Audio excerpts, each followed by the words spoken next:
Pergunta 108 do Catecismo Maior de Westminster. Você pode abri-lo? Catecismo Maior, na pergunta 108.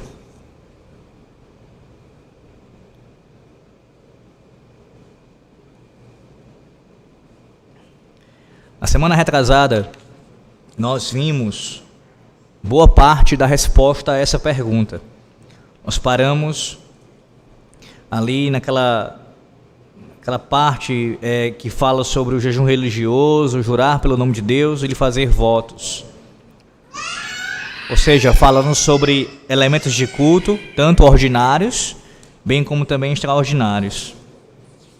Hoje nós daremos continuidade à pergunta 108, a partir da sentença que diz assim: desaprovar, detestar e opor-se. Você pode observar aí na resposta. Lembrando que essa pergunta ela trata dos deveres, os nossos deveres, no caso, os deveres exigidos no segundo mandamento.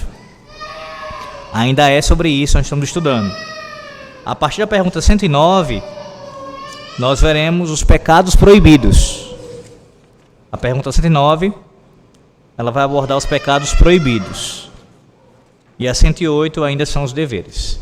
Então hoje nós veremos algo mais curto em comparação a 2 semanas. É mais breve aqui, mas não significa dizer que não é um conteúdo aqui profundo. Tem sim coisas importantíssimas são aqui tratadas nessa parte final dos deveres. Então observe aí a pergunta 108, que diz assim: quais são os deveres exigidos no segundo mandamento? A resposta a partir daqui, como também desaprovar, detestar e opor-se a todo culto falso e, segundo a posição e a vocação de cada um, removê-lo e a todos os objetos de idolatria. E aqui nós concluímos, nesse caso, a leitura dos deveres, da parte final dos deveres do segundo mandamento. Vamos lá. O que essa parte final aqui dos deveres está nos ensinando, basicamente? Está nos ensinando que nós temos a obrigação, irmãos, eu quero que vocês entendam isso, é um assunto que em nossa igreja tem sido falado já durante muitos anos e é muito recorrente, uma vez que ele é tratado pela Bíblia várias e várias vezes. Desde o começo do Antigo Testamento até o final do Novo Testamento, nós veremos esse assunto. Que é assunto acerca do culto, acerca da adoração a Deus. Não apenas o culto solene, o culto público, mas adoração a Deus como um todo.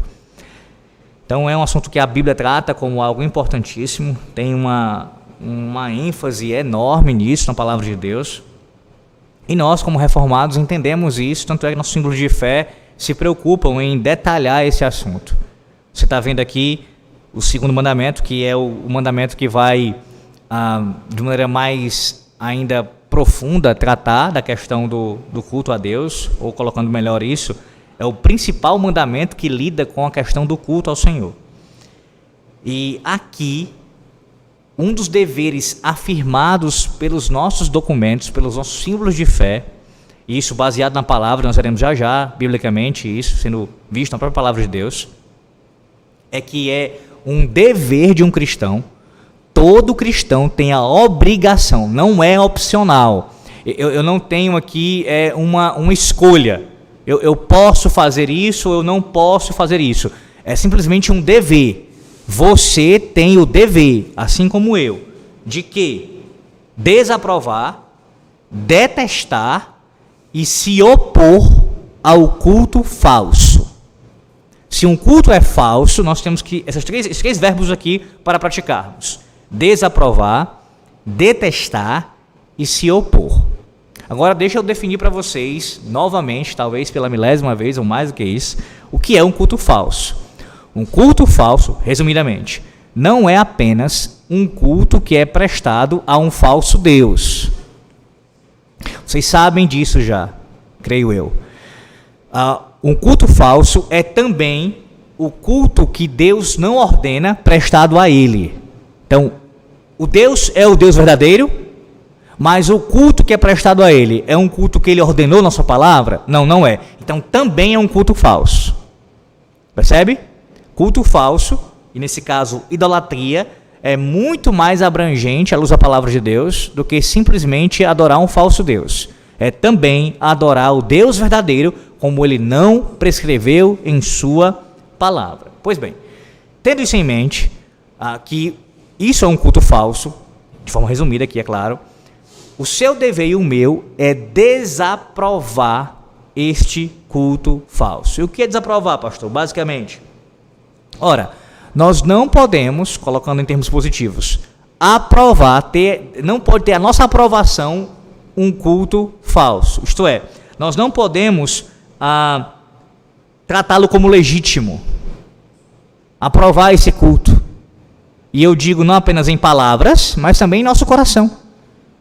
Até porque senão você tem aqui uma situação incoerente acontecendo, as coisas não estão alinhadas. Se você apenas professar isso com seus lábios, você está sendo falso, essa que é a verdade.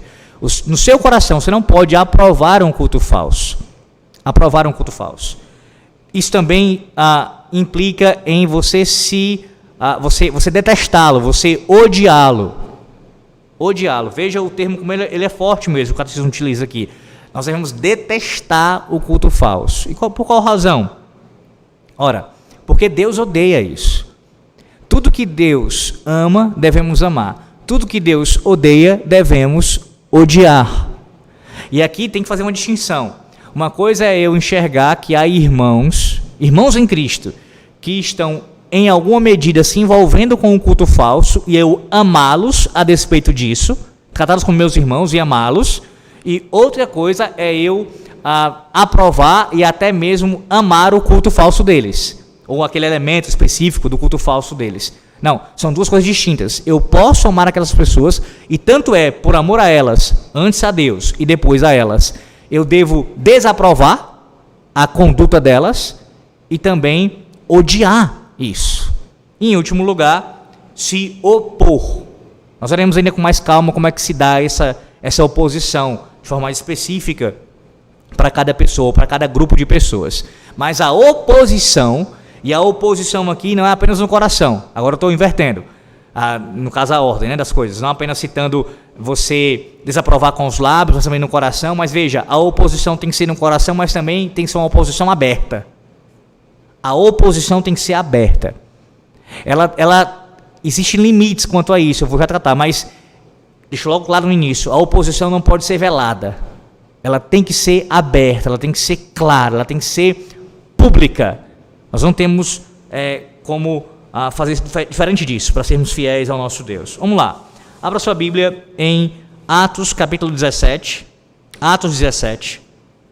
E eu peço que você leia os versículos 16 e 17. Atos 17, versículos 16 e 17. Veja, antes de ler, aqui, o segundo mandamento, nós temos ele como ponto de fundo aqui, exigindo uma rigorosa separação e rejeição de todas as formas de adoração não determinadas nas Sagradas Escrituras. Pode ler.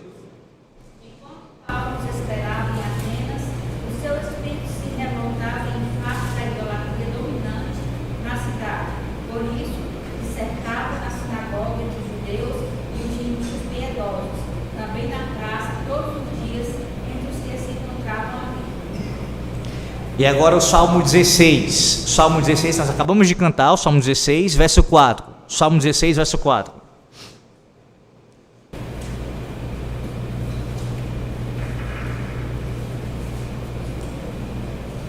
Salmo 16, verso 4.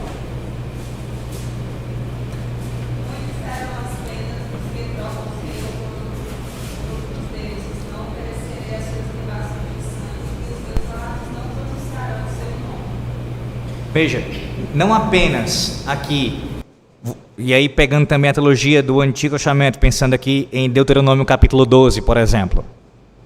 Não apenas você oferecer o culto que somente deve ser dado a Deus, a um falso Deus, mas também quando você, pensando lá nesse contexto da Antiga Aliança, oferecer uma adoração pagã a Deus, elementos pagãos ao Senhor Deus.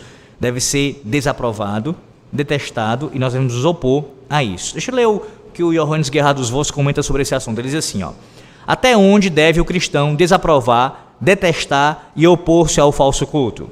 Ele responde: é um dos deveres do cristão desaprovar, detestar e opor-se a todo falso culto, não apenas por meio do testemunho teórico ou geral contra ele, mas pelo testemunho prático contra ele, isto é, por dissentimento e abstenção de nele participar por questão de consciência, pois responderá a Deus no dia do juízo. Um exemplo que eu já dei várias vezes aqui em nossa igreja é de cristãos protestantes participando de missas. Esse é um exemplo muito claro, pelo menos espero que para os irmãos já seja claro também, de um falso culto, em que quando a pessoa vai para isso, ela vai participar disso, ela está na contramão do que diz aqui o nosso catecismo e do que a palavra de Deus ensina em Atos 17, o Salmo 16 e outras passagens bíblicas. Ele está se envolvendo naquele falso culto. Você precisa ter isso na sua mente. O fato de você estar lá e, por exemplo, não participar da Eucaristia ou então não cantar as músicas deles, isso não está te livrando completamente de estar participando daquele culto, porque em alguma medida você está envolvido com ele. Lembre-se que cultuar envolve uma questão corporal, você está lá fisicamente presente ali, em alguma medida participando daquela liturgia, se envolvendo naquele ajuntamento com vistas à adoração. O desaprovar envolve não participar. Eu sei que eu estou dando aqui um exemplo que é mais claro e é mais extremado. Para nós compreendermos isso, claro, pastor, não vou participar de uma missa em nenhuma medida, em nenhum nível, não vou nunca, em nenhuma circunstância, participar de uma missa. Não quero fazer isso, eu entendo. Mas nós sabemos que há certos cultos em igrejas que são protestantes, onde para você avaliar existe uma dificuldade maior. E aí o que a gente vai aplicar aqui? Assim como também aplicamos no primeiro caso, mas aqui com ainda mais cuidado para fazer essa diferenciação. O princípio da pureza, que a nossa confissão de fé ensina, baseado na palavra de Deus. Isto é, existem cultos mais puros e menos puros. E existem casos como o da sinagoga de Satanás, que é a igreja de Roma, em que você não participa de forma nenhuma.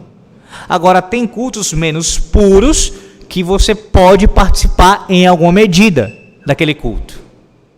Existe isso, essa possibilidade. Senão nós podemos incorrer num gravíssimo erro. Gravíssimo, que é o extremo oposto do que eu estou falando. Um extremo é você se envolver em um culto falso, isso é pecado.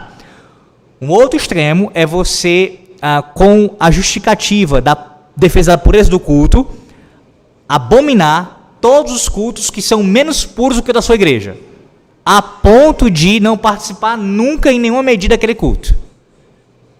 E sim, irmãos, aqui há uma medida de dificuldade quanto a isso. Não tenha dúvida, existem certas questões que são mais cinzas, por assim dizer.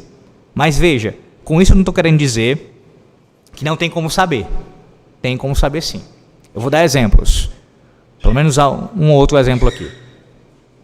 Pense, se eu estou numa igreja, vou cultuar numa igreja no domingo, em que lá a palavra de Deus ela é pregada fielmente. Então, o que está sendo pregado é o texto bíblico, ele está sendo explicado fielmente, aplicado corretamente.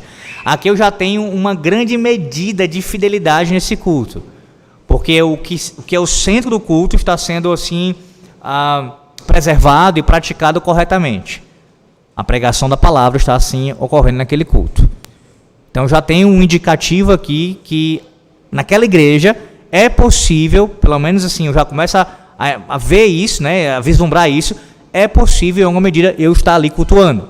Eu vou estar culto naquela igreja. E aí eu vou observando os demais elementos. A administração dos sacramentos, a oração, como isso acontece dentro do culto solene. Mas eu posso estar numa igreja que eu consigo participar em alguma medida daquele culto, mas ter certas coisas que acontecem lá que eu desaprovo, que eu não concordo. É claro que pode acontecer isso. Vou dar um exemplo prático disso.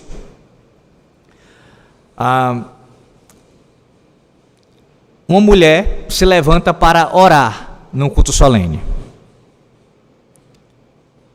Uma maneira de desaprovar isso, você não foi pego de surpresa, você não sabia que isso ia acontecer e acontece, é não dizendo amém ao final da oração.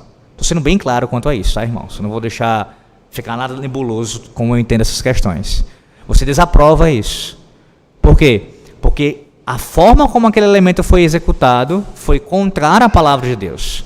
Uma mulher se levantou no culto solene e orou, ainda que o pastor tenha colocado ela para fazer isso. Você desaprova, não dando consentimento a isso com o seu amém. Lembra? O apóstolo Paulo vai ensinar para os coríntios sobre a importância de você entender o que é dito no culto solene para que ao final você diga amém. E isso passa por a questão da consciência. Você tem que estar conscientemente participando do culto, entendendo o que está sendo feito e ali, não faz sentido, entenda isso, consentindo. Crendo no seu coração e assim afirmando que você crê no que é dito e como é feito. Então, esse é um exemplo.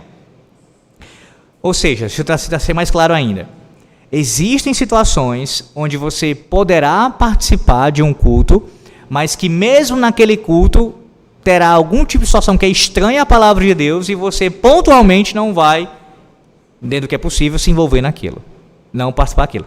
Por outro lado, eu não estou querendo dizer com isso que cabe você se levantar no meio do culto e reprovar publicamente o que está sendo feito. Não é isso que eu estou querendo dizer, pelo menos não dessa forma. Vou já explicar o porquê que eu entendo que há uma diferença, tá? Essa desaprovação mais velada naquele momento ali, na hora do culto, e ter o lugar, o momento e também as pessoas específicas para fazerem isso. Outro tipo de desaprovação mais direta, mais forte, mais contundente. Então vamos lá. Seguindo aqui, o Johannes Guerra dos Vós vai dar um exemplo de um falso culto, de uma falsa religião que, para o nosso contexto presbiteriano, fala muito a nós, que é a maçonaria. Ele vai mostrar como, é um exemplo, né, de tipo de falsa religião que deve ser desaprovada por nós. Eu me lembro, antes de chegar à IPB, o quanto eu ouvi muitas vezes sobre isso, a ponto de pessoas lá fora da IPB, conectarem a Igreja Presbiteriana do Brasil com a maçonaria, como se fosse uma coisa assim unida. Pessoas lá fora, estou falando de coisa de há mais de 10 anos, eu ouvia pessoas falando sobre isso. Não que ele não tenha, né, mas era muito comum eu escutar esse tipo de coisa antes de chegar à IPB. Olha, os presbiterianos são maçons, é uma coisa que eles não têm dificuldade de se envolver com isso. Na verdade, até tem ministros e outros oficiais que são maçons. E por que isso aconteceu, irmãos? Eu não quero entrar nos detalhes desse momento, porque eu nem tenho tempo para fazer isso, um dia ainda pretendo, na verdade já era até ter falado sobre esse assunto. Mas, basicamente, há uma questão histórica da nossa igreja sobre isso. E eu entendo que é para nossa vergonha. Em 1903, houve um racha na IPB, quando surgiu a Igreja Presbiteriana Independente. Algumas outras questões também estão envolvidas sobre isso, não foi só a questão da maçonaria não, tá? E também não estou dizendo que o racha ali deveria ter acontecido, não estou aprovando isso. Mas o fato é que historicamente aconteceu. Em 1903, a IPI surge, tendo como pano de fundo também essa divergência dentro da IPB sobre a maçonaria.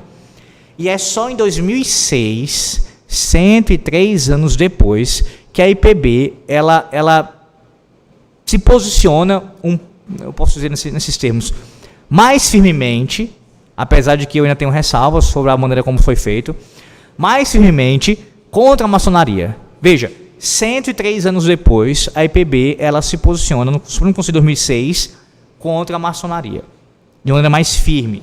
Mas enquanto isso, não estou dizendo que em todos os casos, mas em muitos casos ela foi tolerada e até aprovada em muitas igrejas.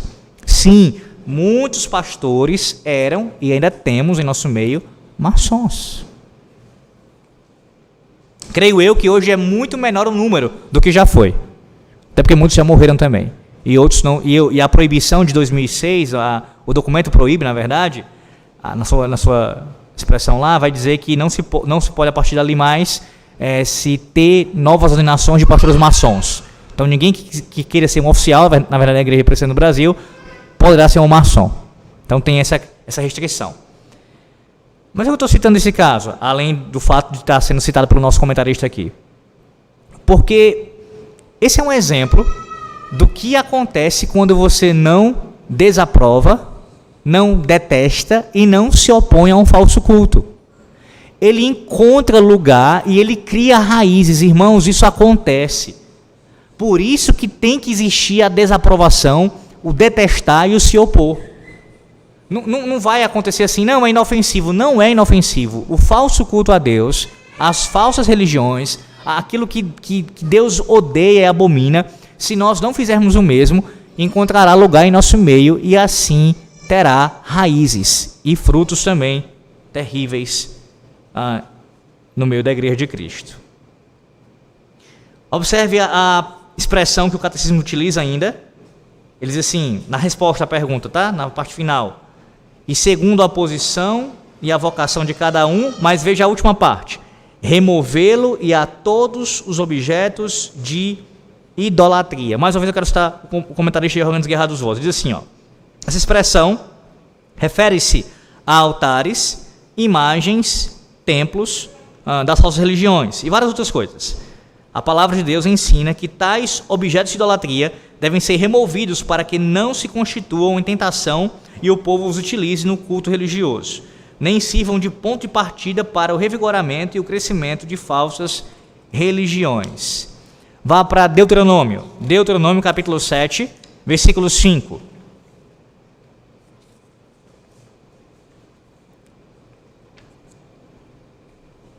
Pode ler.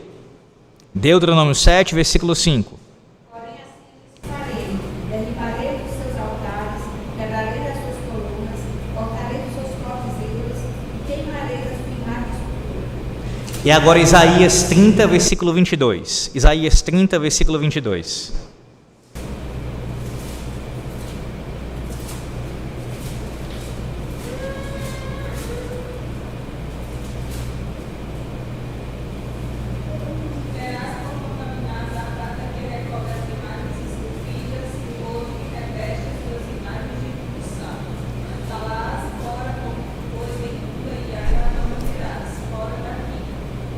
Esse ensino também é muito claro no Antigo Testamento e ele vai aparecer também no Novo Testamento. Qual?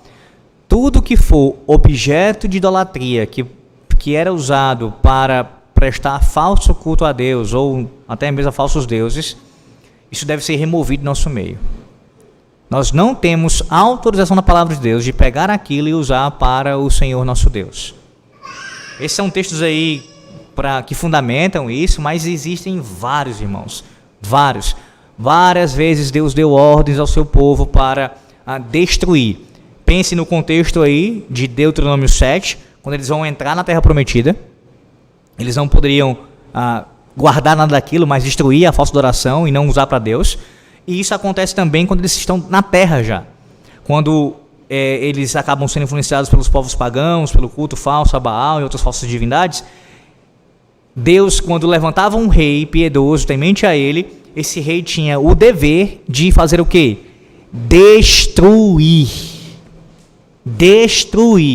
os postes ídolos, os altares, tudo que foi levantado para cultuar falsos deuses e também usado para adorar o Deus verdadeiro, que o Senhor não tinha ordenado. Esses são exemplos bíblicos que mostram os objetos de idolatria sendo retirados. Bem como também o catecismo aqui engloba, na sua resposta, os elementos falsos de culto. Eles também têm que ser removidos. Então, se numa igreja, pensando aqui no contexto de uma igreja local, existem elementos de culto falsos sendo ali tolerados e até praticados, eles também precisam ser removidos.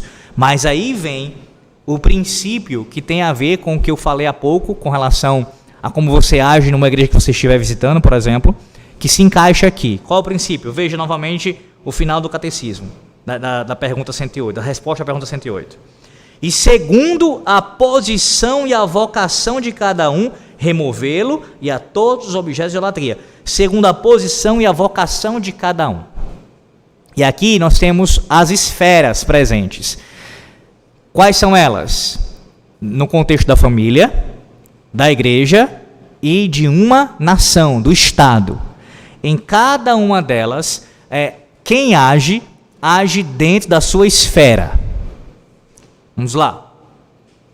Quando os meus pais foram convertidos a Deus, crendo no Evangelho de Cristo, antes disso eles eram papistas, romanistas ferrenhos, de participarem de romaria, daquela procissões, devotos de Maria e assim por diante.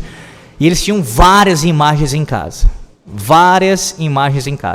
Eu fui convertido ao Senhor Deus antes deles. E eu não quebrei as imagens. Eu não peguei as imagens e joguei fora. Eu não fiz isso. Por quê? Porque eu estava debaixo da autoridade dos meus pais. Eu não podia fazer isso. Claro que eu não entendi esse princípio tão claramente naquela época, como eu entendo hoje, mas, de certa forma, isso estava ali presente na minha cabeça, na minha consciência, de que eu não podia pegar aquelas imagens e jogar fora, no lixo, por mais que eu quisesse fazer. Quando os meus pais foram convertidos, quase que imediatamente, penso que foi no outro dia, se não estiver enganado, no domingo eles professaram, na segunda-feira, se não estiver enganado, foi assim. Eles pegaram todas as imagens e jogaram no lixo. Todas. Isso, o meu pai agindo, principalmente com a minha mãe, nesse sentido. Por quê? Porque agora, nesse contexto familiar, dando esse exemplo bem próximo a mim, mas é para ilustrar para os irmãos, é assim que deve acontecer. Então, vamos lá. Eles foram convertidos. O meu pai poderia chegar para o restante da família dele, a nossa família, na casa da minha avó, naquela época, que ela tinha um quarto lotado dessas imagens, chega lá e quebrar tudo? Ele podia fazer isso? Não. Ele não podia fazer isso. Por mais que pudesse ter o desejo de fazer isso. Ele podia e devia fazer na casa dele. Na casa dele. Quebrar as imagens, jogar no lixo, se desfazer daquilo. Ele não podia fazer com relação à casa de um outro homem, de uma outra pessoa, por mais que ele tivesse amor e respeito por aquela pessoa, de querer o bem da vida, a alma dela, mas enfim. Do mesmo jeito com relação à igreja local. Eu sou ministro da Igreja Presbiteriana do Brasil, sou membro do Presbitério Oeste Fortaleza, mas eu sou pastor desta igreja aqui. Então a minha responsabilidade é com o culto nesta igreja aqui. Eu não posso chegar numa outra igreja, ainda que seja do meu presbitério, e fazer lá uma reforma abrupta, imediata, e mudar tudo lá. Eu não posso. Por quê? Porque cabe ao pastor, juntamente com o conselho daquela igreja, fazer isso. Eu posso ensinar, aconselhar, me posicionar, inclusive via presbitério, com documento, tudo isso eu posso fazer e devo fazer. Outra coisa é eu chegar lá e fazer as mudanças. Por quê? Porque não é, nesse sentido, tá, irmãos, específico aqui, da minha responsabilidade fazer isso. Não é aqui eu não estou nessa posição. Eu quero que vocês entendam, porque a linha é tênue aqui. Quando eu digo isso, não é descambando para cá, não vou me posicionar. Ora, os irmãos me conhecem. Já tenho me enfrentado algumas situações nesse sentido, de falar alguma coisa, isso ir num vídeo gravado, e aí, mas eu estou falando na igreja que eu pastoreio. Isso traz implicações, é claro que estou me posicionando sobre coisas em outras igrejas, não tenha dúvida quanto a isso. Mas há uma diferença entre eu falar aqui, ensinar aqui, ser divulgado, eu me posicionar sobre o que está sendo feito lá fora, que está errado, eu tenho que fazer mesmo. E outra coisa, eu chegar lá e eu vou mudar com as minhas mãos. São duas coisas distintas. E uma não anula a outra. Não é porque eu não posso chegar lá e fazer a mudança, olha, coloca isso aqui no culto, tira isso daqui e faz. Eu não posso fazer isso, aí, por outro lado eu vou ficar calado e não vou me posicionar. Eu não vou desaprovar com a minha fala, eu não vou ensinar de forma contrária. Uma coisa não anula a outra. A mesma coisa com relação ao Estado. E esse é um assunto que eu tenho tocado já há alguns anos, por vezes, mas de forma profunda e mais detalhada. Isso só será feito se Deus me conceder essa oportunidade, quando chegar o momento propício para isso. Eu já falei para algumas pessoas e agora de público eu falo aqui. Acho que eu não falei de público ainda, acho que não. Eu pretendo escrever meu trabalho de mestrado sobre esse assunto, sobre a posição do magistrado civil. E aí, quando chegar esse momento, se eu for realmente falar sobre isso, escrever sobre isso, eu vou trazer algo sequenciado para a nossa igreja local sobre esse assunto. de forma mais detalhada, a posição do magistrado civil à luz da palavra de Deus. Então, por cima aqui, o Estado, uma nação, um governo também deve, dentro da sua posição e vocação, se opor ao falso culto. Então, numa nação que reconhece a palavra de Deus como, de fato, a revelação divina e aplica na sua sociedade, um falso culto, exemplo, não vão existir terreiros de macumba. Não vão existir. E aí veja a distinção. Uma coisa é o Estado tentar converter a consciência do indivíduo. Ele não pode fazer isso. Exemplo, ele não pode querer forçar a conversão daquela pessoa, daquele feiticeiro. Agora você vai servir a Cristo porque eu estou obrigando você a fazer isso pela espada. Não é essa a ideia. Mas a ideia de reprimir o falso culto publicamente. Ele não terá o direito naquela terra, naquela nação, de se reunir para prestar cultos que sejam contrários à palavra de Deus. Nesse caso ainda mais, feitiçaria acontecendo. Isso vai ser reprimido, é essa a ideia. Isso não será tolerado. Isso numa nação que reconhece assim a Cristo como Senhor. Que não é o nosso caso, infelizmente. Então é cada um dentro da sua alçada, da sua esfera. Enquanto o Estado pode aplicar a espada para alguém que pratica um falso culto de forma contumaz e não se arrepende, a igreja não pode. Então o conselho de uma igreja, no caso pensando aqui num presbitério, um presbitério se reúne, tem uma igreja problemática, praticando um falso culto terrível ali, a gente tem que tratar aquela causa, a gente tem que ali corrigir aquela igreja ali. Nós não vamos corrigir criando aqui um tribunal que vai condenar aquelas pessoas à morte, porque nós não podemos fazer isso.